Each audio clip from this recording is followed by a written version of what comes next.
The setting sun cast long shadows across our modest suburban home as I pulled up in my weathered 2010 Toyota Corolla. 12 years of maintaining the image of Mike Sanders, the hard-working mechanic who could barely make ends meet, had become second nature. The oil stains on my work uniform were real enough, but they masked a very different reality. What wasn't part of the usual routine were the black garbage bags littering our front lawn. My phone buzzed, a discreet notification from my real security team. Mrs. Sanders has been moving items out all day with an unknown male in a Range Rover. I got out of the car, my work boots crunching on the gravel driveway I'd deliberately left unfinished.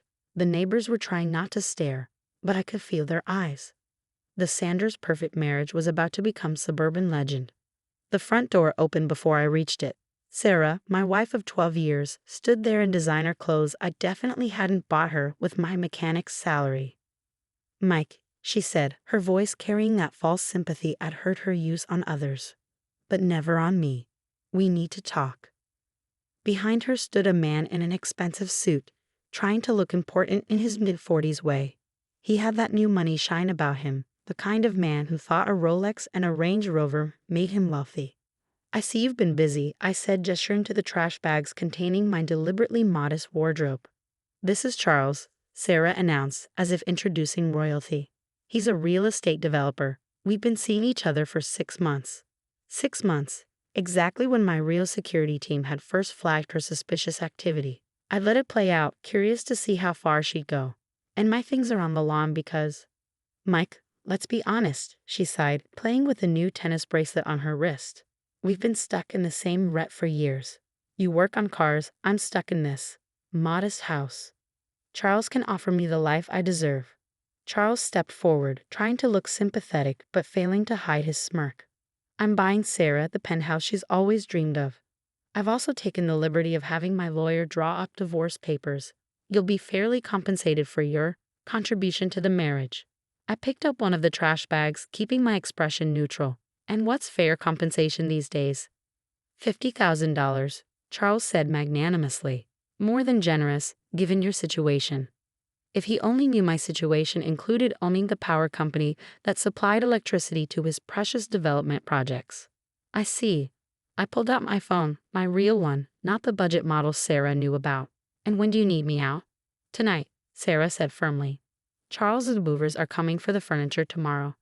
I'm keeping it all, of course, since you could never afford to furnish a new place." The furniture she thought we'd struggle to buy had actually come from my own high-end manufacturing company, sold under a budget brand name. Just another piece of my carefully constructed facade. "One moment," I said, sending a quick text. Instantly, the street went dark. Then the next street, and the next. Within seconds, the entire neighborhood was without power. "What the hell?" Charles pulled out his phone. "The whole grid's down." I suppressed a smile. "Must be technical difficulties." "This is ridiculous," he fumed, dialing a number. "I know people at the power company. I'll have this fixed in minutes." "Good luck with that," I said, picking up another trash bag. "I'm sure Michael Pierce will get right on it." They both froze. Michael Pierce, the reclusive billionaire who'd bought the power company last year. The name even Charles's money couldn't reach. "You know Pierce?" Charles asked, his voice less certain. "You could say that." I dropped the trash bag and pulled out my real wallet, extracting a business card I'd waited 12 years to use. Sarah snatched it before Charles could read it. Her face went pale. "Michael Pierce Sanders," she read slowly. "CEO, Pierce Global Industries." She looked up at me, really seeing me for the first time. "What is this?" "My real business card," I said calmly. "The one I never showed you because you never actually asked what I did with my engineering degree from MIT. Charles grabbed the card, studying it like it might be fake. "This is impossible. You're a mechanic." "I own a chain of auto shops," I corrected him. "Along with the power company, several manufacturing plants, and about 60% of the real estate in this city, including Charles, the land your developments are built on." The street remained dark, but I could see realization dawning in Sarah's eyes. All these years I watched you complain about our modest life, about my dead-end job. Never once did you ask about my dreams, my goals. You just assumed. "Why?" she whispered. "Why live like this?" Because I wanted someone who loved Mike the mechanic, not Michael the billionaire. I looked at her new tennis bracelet. I guess I got my answer. My phone buzzed again. Another secure message. Teams in position, sir. Proceed. I typed a quick response, and suddenly the entire city grid went dark, except for one building in the distance. My real home, a 20,000 square foot mansion on the hill, lit up like a beacon against the darkness. That's where I'm really living, I said, pointing to the glowing structure. Have been for years working on my cars in a state-of-the-art engineering facility while maintaining this little charade. Charles found his voice. Listen, we can work something out. Oh, we will? I smiled. Starting with the audit of your development projects I've just authorized. I'm particularly interested in those zoning variations you somehow got approved. Sarah stepped forward, her hand reaching for my arm. Michael, we can talk about this. I stepped back. We had 12 years to talk, Sarah. You did enough talking tonight. My real phone buzzed again. My head of security this time. Sir, your evening appointments await. If you'll excuse me, I said, straightening my deliberately oil-stained uniform. I have a company to run. You can keep the house, Sarah. Consider it a parting gift. And the power? Charles demanded. Technical difficulties, I shrugged. Could take weeks to sort out, maybe months. Amazing how complicated electrical grids can be. As I turned to leave, Sarah called out, "What happened to you?" I paused. Nothing happened to me, Sarah. I've always been this person. You just never bothered to look past the coveralls. My real car, a custom Aston Martin, pulled up silently, driven by my actual assistant. As I got in, I heard Charles yelling about calling his lawyers. Jacob, I said to my assistant, activate Protocol 0. Transfer everything in our shadow companies to the main corporate structure. Time to let everyone know who really owns the city. Yes, sir, he replied. And the power grid. I looked back at the darkened street, at Sarah standing in her designer clothes in front of our modest house, at Charles frantically calling numbers that would never answer. Let them sit in the dark for a while, I said. Sometimes people need darkness to finally see the light. As we drove toward my illuminated mansion, I loosened my fake wedding ring, the last piece of my charade. Tomorrow Mike Sanders the mechanic would disappear, and Michael Pierce would finally step into the spotlight. Sometimes the best revenge isn't just revealing who you really are. It's showing them what they lost by never asking. The city stayed dark behind me, but ahead, my real life was finally coming to light. Let them fumble in the darkness they created. I had an empire to run. The morning headlines exploded across every major news outlet. Billionaire Michael Pierce reveals double life after wife's betrayal. The story was everywhere, complete with photos of Sarah and Charles standing bewildered in the darkness while my mansion gleamed on the hill. I sat in my real office, a glass-walled command center overlooking the city that was still experiencing selective power outages. My security chief, Marcus, stood by the window, updating me on the fallout. Charles Wheeler's development company lost 6 major investors overnight, he reported. The audit revelations scared them off. His properties are hemorrhaging value. I nodded, scanning the morning's financial reports. And Sarah? Tried to access your old joint accounts. Found them empty. She's been calling every media outlet in town. But our PR team has them locked down. My phone buzzed. A message from Sarah. Please, we need to talk. The power's been out for 18 hours. Charles left. Of course he did. Men like Charles didn't stick around when their empires started crumbling. Another message popped up, this one from my mother. Saw the news, always knew that girl wasn't right for you. Coming to see your real home finally. That made me smile. Mom had been the only one who knew the truth, would understood why I needed to test Sarah's love with my mechanic masquerade. Sir, Marcus interrupted. There's something else. Charles Wheeler made some calls last night, to some unsavory characters. Threats? He's desperate. The audit exposed his connections to local gangs. He was laundering money through his developments. I leaned back, everything falling into place. No wonder he could afford that Range Rover and Sarah's jewelry. He's a glorified mob banker. Want us to handle it? No need. I pulled up my secure terminal. Send everything to the FBI. Let them handle our wanted gangster developer. My intercom buzzed. Jacob, my assistant. Sir, your wife, ex-wife is here. In the lobby. I checked the security feed. Sarah stood there in yesterday's designer clothes, looking lost in the marble grandeur of Pierce Tower. Send her up. Minutes later, she walked into my office, faltering as she took in the view, the expensive art, the sheer power emanating from every surface. Nice office, she managed, different from the garage. The garage is real too, I said, just not the way you thought. She sank into a visitor's chair. Why? All these years, living in that small house, driving that old car. Because I needed to know if someone could love me for me. Not my money, not my power, just me. I did love you. No, I said quietly.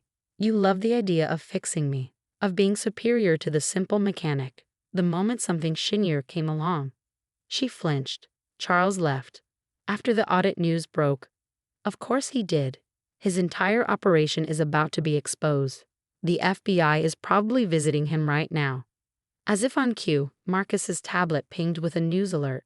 Real estate developer Charles Wheeler arrested in federal raid. I turned my monitor so Sarah could see the headlines. Your boyfriend was laundering mob money. Still think he's better than a mechanic. She paled. I didn't know. You never asked. Just like you never asked about my engineering degree or why I spent so many late nights working on cars. You saw what you wanted to see. And now, you're going to destroy me too. I stood up, walking to the window. The house is yours. I've transferred it to your name. There's enough in a new account to maintain it for a year. After that, I'm on my own. You always were, Sarah. You just didn't know it. She stood, smoothing her rumpled designer dress. Your mother never liked me. I guess she knew. Mom knew everything, including why I needed to find someone who loved me for myself. Because of your first fiancé, Sarah said suddenly. The one who died in the accident, she knew the real you. I turned sharply. In 12 years, that was the first time she'd ever mentioned Amanda. Yes, she did. She knew everything. The companies, the money, all of it. And she still loved the man who enjoyed fixing cars and solving engineering problems. I'm sorry, Sarah whispered. Not just for this, but for never really knowing you. Goodbye, Sarah. After she left, Marcus stepped back in. Sir, the power grid. I waved my hand. Restore it. Show's over. As lights flickered back on across the city, my mother arrived, taking in my real office with proud eyes. Finally, she said, hugging me. No more pretending. I hugged her back, feeling truly seen for the first time in 12 years. Sometimes the greatest power isn't in keeping secrets. It's in finally letting the truth shine. Even if it leaves others in darkness. The city hummed back to life below, but I was already planning my next move. Time to show everyone who Michael Pierce really was. No more masks. No more tests. Just truth, glowing brighter than any mansion on a hill. The city buzzed with speculation about my true identity a week after the revelation. Every news outlet wanted an interview. Every socialite suddenly remembered meeting me at some charity event I'd never attended, and business associates scrambled to realign themselves with the real Michael Pierce, not the shadow corporation they'd known. I sat in my private garage, my real one, a 15,000 square foot facility filled with rare cars and cutting-edge engineering equipment. This was where I'd actually spent those late nights at the shop, developing new technologies while maintaining my mechanic facade. Your first interview request list, Jacob said, placing a tablet before me. Forbes, Fortune, The Wall Street Journal. Schedule Forbes, I replied, tinkering with a prototype electric engine. In here, not that office. In the garage, sir? Let them see the real me, both sides of me. My phone buzzed. A message from Amanda's father, Robert. Saw the news. She would have loved this reveal. Dinner soon. Amanda's family had remained close even after her death, understanding why I'd chosen to test my next relationship with the mechanic charade. They kept my secret, respecting a lesson I'd learned from loving and losing their daughter. Mr. Pierce, Marcus interrupted my thoughts. There's a situation. Charles Wheeler made bail. I put down my wrench. Already? Who posted it? Sarah. That stopped me. Where did she get the money? She sold the tennis bracelet and some other gifts from Wheeler. Also, he hesitated. She sold her story to a tabloid. They're painting you as a manipulative billionaire who trapped her in a fake life. I laughed, genuinely amused. She's not entirely wrong. Want us to handle it? No, I picked up my wrench again. Let her talk. The truth is more interesting than fiction. Just then, the garage's security system pinged. Sarah and Charles were attempting to enter Pierce Tower's lobby. Send them up, I said, surprising everyone. To the garage. Minutes later, they stepped into my sanctuary. Charles had lost his swagger, his designer suit replaced by something off the rack. Sarah wore simple clothes, more like the woman I first met than the social climber she'd become. Nice garage, Charles said, trying to sound confident. Better than the fake one.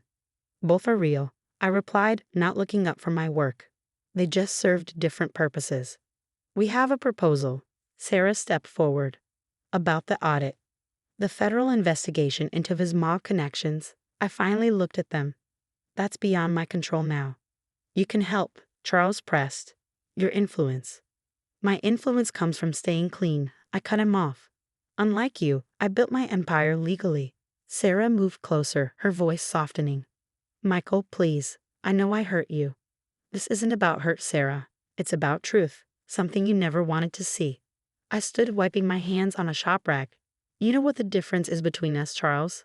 I could have bought influence, paid off inspectors, taken shortcuts, but I chose to build something real. I built real things, he protested. You built facades, I corrected him. Just like your relationship with my wife. All show, no substance. Sarah flinched. That's not fair. Isn't it? You traded 12 years of marriage for a criminal's borrowed wealth. How's that working out? Before they could respond, Marcus entered. Sir, the FBI is here. They have some questions about Mr. Wheeler's visit. Charles paled. You called them? No need, I smiled. My security system automatically notifies law enforcement when someone out on bail enters the building. Standard protocol. As FBI agents entered the garage, I turned back to my engine. Goodbye, Sarah. Charles, enjoy federal prison. I hear the lighting is very consistent there. After they were escorted out, my mother appeared carrying coffee. Was that necessary? The FBI notification? No, but it was satisfying. She smiled, looking around the garage. Amanda would have loved this place. She helped design it, I said quietly. The original plans were her idea. A place where both sides of you can exist, she called it. Mom squeezed my shoulder. Ready for your Ford's interview tomorrow? I nodded, looking at the empty space where Sarah and Charles had stood. Time to tell my story. The real one. All of it. All of it. The poor kid who built an empire. The billionaire who fell in love. The man who lost her and learned to test the next one. Even the part where the test worked too well. Mom understood. You proved Sarah didn't love the real you. No, I corrected her. I proved I deserve someone who does. As the sun set through the garage's glass walls, I returned to my work. Tomorrow the world would know my full story. But tonight, I was just a man in his garage doing what he loved. Sometimes the biggest revelations come not from what we show others, but from what we finally admit to ourselves. The engine hummed under my hands, a sound more honest than any words Sarah had ever spoken. Time to light up my own life. No more shadows. No more tests. Just truth, running as smooth as a well-tuned engine. The Ford's article hit the stands 6 months later. The Mechanic Billionaire, Michael Pierce's double life and the empire built in shadow. The cover photo showed me in my garage, wearing work clothes, surrounded by both luxury cars and tools. Both sides of my life finally in full view. The story revealed everything. My rise from poverty, building Pierce Global Industries, finding and losing Amanda, and the 12-year test that proved what we both always suspected. True love sees through any disguise. My phone buzzed. A text from Amanda's father. She would have loved the article, especially the part about the garage you built from her designs. I smiled, looking around my sanctuary. The garage had become something of a legend now, with the Ford's photographer calling it the perfect metaphor for Pierce himself. Sophisticated technology wrapped in honest steel and grease. Sarah had disappeared after Charles's conviction, moving to another state with what remained of her settlement. The house had given her sold at auction. Another chapter closed. My mother walked in, carrying the magazine. The letters are pouring in, she said. Thousands of them. Everyone has an opinion about your test. And what's the verdict? Split. Half think you're brilliant, half think you're cruel. All of them are fascinated. I wiped my hands on a shop rag, considering this. And what do you think? I think, he said carefully, that Amanda would say you finally learned what she tried to teach you, that love sees through all masks. Even if it took a 12-year lesson. Some lessons are worth the time. My security system pinged, a familiar car approaching. Amanda's father, Robert, pulled up in the vintage Mustang we'd restored together years ago.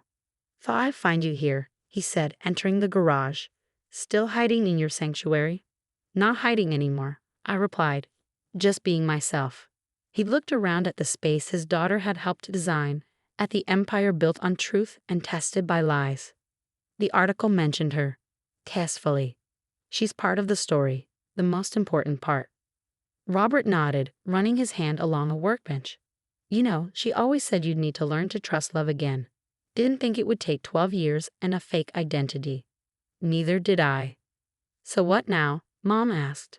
No more tests. I looked at my reflection in a car's polished surface. No more oil-stained uniforms, no more pretending to be less than I was. Just a man who'd learned the hardest lesson about love and truth. Now, I run my company openly, keep fixing cars because I love it, and maybe someday find someone who sees both sides of me from the start. She's out there, Robert said softly. Amanda would want that for you.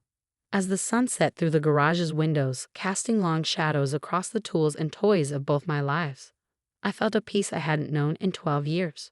Sometimes the greatest power isn't in wealth or secrets, but in finally being exactly who you are, no matter who's watching. The garage hummed with potential energy, like a car ready to race. But for the first time, I wasn't hiding behind the wheel. I was just me, mechanic, billionaire, man. And that finally was enough. The lights of my city sparkled below, every bulb burning bright with power I controlled. But the real power had always been here, in this garage. In the truth of who I was beneath all the masks. Time to drive forward in full light. No more tests needed. Just truth, horsepower, and the open road ahead.